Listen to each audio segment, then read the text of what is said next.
Hi, I'm Dawn. People tell me I'm a fighter, not in the bullying sense, but by advocating for what is right.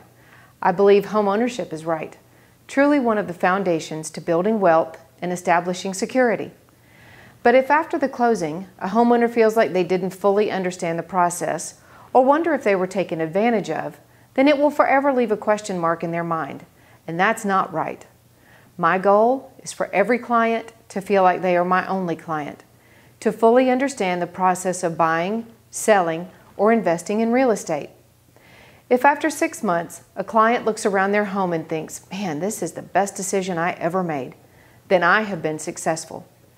Do I set goals for my real estate business? Of course.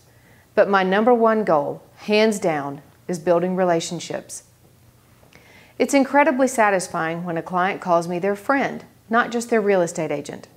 So for me, being a fighter means I'm going to passionately pursue taking care of you and your family, listening, asking questions, spending time, and finding the home you want to buy, not simply the one I want to sell. The fighter in me believes when you win, I win. And that's real estate with roots. So, are you ready to put down new roots? Let's win together.